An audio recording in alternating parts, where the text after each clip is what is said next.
특별한 역사적인 사건을 통해서 우리 민족에게 강복이 찾아온 것입니다. 어떻게 이런 아주 특별한 역사적인 사건이 일어났을까요? 그것이 바로 오늘 이 성경에 나오는 이 말씀입니다. 나는 여호와라 이 모든 일들을 행하는 자니라. 사람이 행하는 것 같지만 그러나 그 배후에 하나님이 역사하시고 사건을 만드시고 사람을 이용하셔서 하나님이 하셨다는 것입니다. 우리는 분명히 믿습니다. 우리 하나님께서 우리 민족에게 강복을 주시기 위해서 이 놀라운 역사적인 사건을 준비하셨다고 믿습니다. 이사야 선지자가 우리 하나님께서 고레스를 준비하셨음을 믿음의 눈으로 봤던 것처럼 오늘 우리도 하나님께서 연합군과 트루만을 준비하셨고 그리고 원자 폭탄도 준비하셨다는 것을 믿음의 눈으로 보아야 할 것입니다. 저는 같은 관점으로 우리 민족의 통일을 바라보아야 한다고 생각을 합니다. 물론 우리가 민족 통일을 위해서 할 수 있는 최선의 노력을 다할 것입니다. 그러나 우리 하나님께서는 하나님의 방법으로 우리 민족에게 통일을 허락하실 것입니다. 또 다른 고레스를 준비하실 것입니다.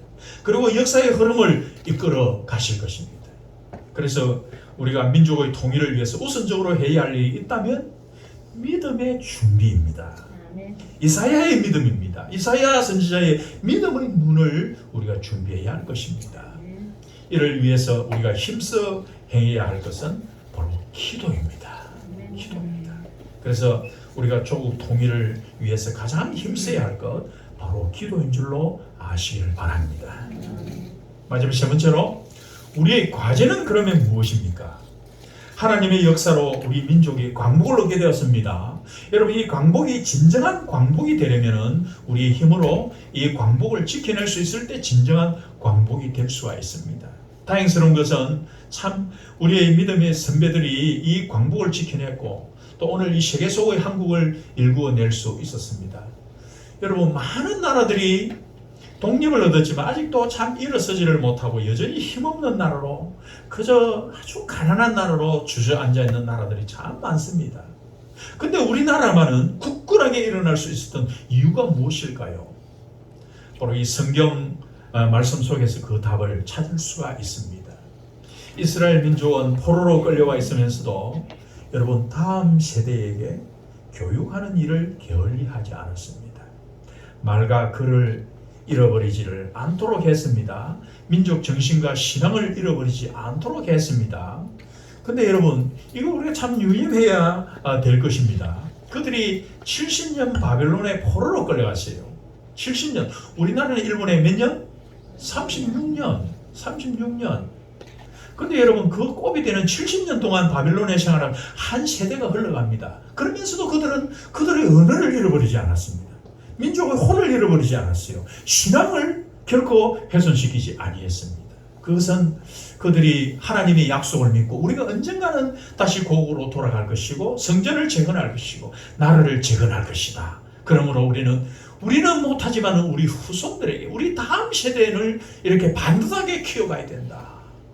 그래서 여러분 그들은 정말 이 교육에 힘을 썼습니다. 그리고 이스라엘 백성들은 나름대로 열심히 사업을 하고 철저하게 재산을 모았습니다. 그래서 고국으로 돌아가서 성전을 재건할 수가 있었습니다. 우리나라도 이와 비슷합니다.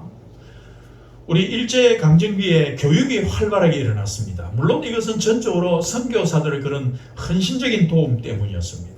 선교사들은 이 땅에 들어오면서 희망을 잃고 있는 이 백성들에게 특히 이 젊은이들에게 그리스도 안에서 꿈과 희망을 주기 위해서 교육 선교에 헌신을 했습니다.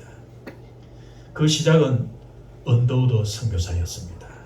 그는 한국 땅에 들어오면서 교육 선교에 주력을 했습니다. 그래서 1886년 2월 정부의 허가를 받아서 고아들을 모아서 집에서 학교를 시작을 했습니다. 그것이 바로 유명한 언더우드 학당입니다. 후에 경신학교로 발전하게 되었죠. 그리고 같은 해 6월에 아펜젤러 선교사에 의해서 배제 학당이 시작이 되었고 그리고 스크랜톤 부인에 이어서 5월에는 이화 학당이 시작이 되었습니다. 지금 유명한 대학들, 고등학교들이 다 그때 이렇게 세워졌죠. 지방에서도 이런 교육 선교 사업은 확산되어 갔습니다. 저 평양에서 1894년에 숭실학교, 그래서 이 숭실대학 지금 있지 않습니까? 그리고 1903년 숭의여학교가, 그리고 대구에서는 1903년에 신명여학교, 1906년에 개성학교, 그리고 광주에서는 1907년 숭일학교, 1908년 수피아 여학교가 시작되고 진주에도 일심학교가 세워졌습니다.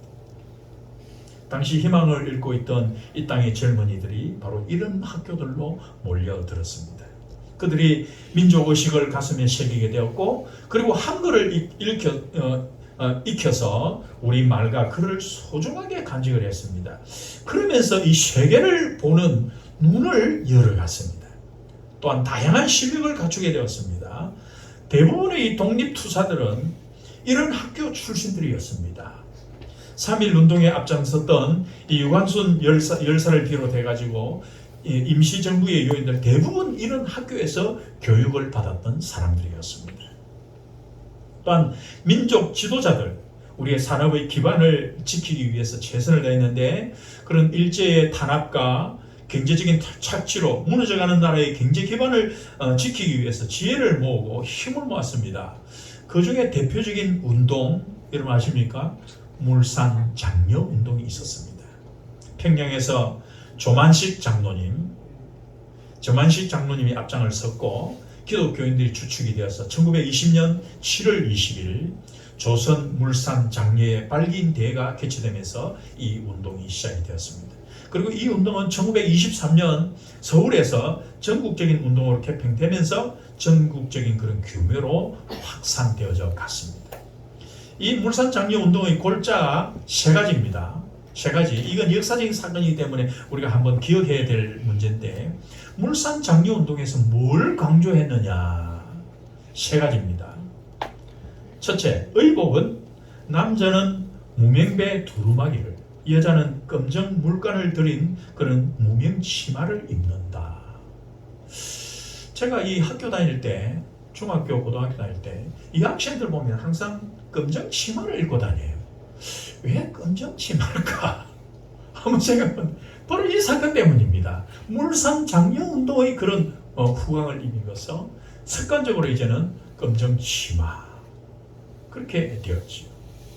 두 번째, 설탕, 소금, 과일, 음료를 제외한 대부분 음식물은 모두 우리 것을 쓴다. 좀 부족해도 국산을 사용한다.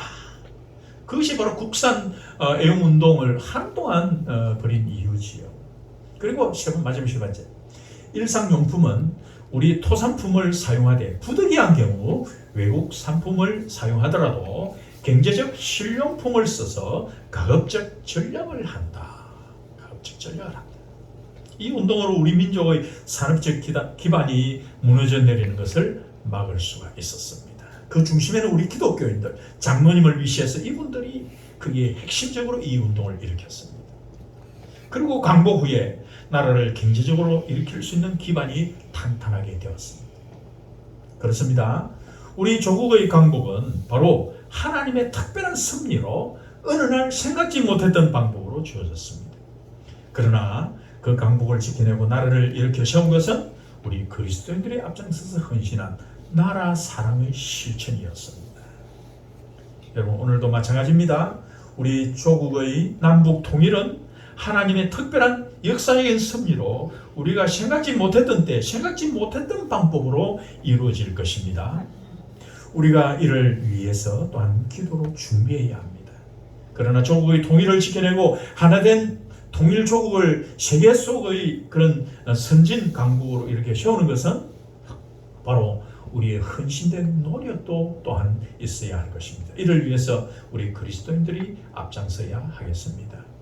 이제 우리 애국가를 한번 부르겠는데, 여러분, 애국가 1907년 윤치호 장로님이 작사했습니다.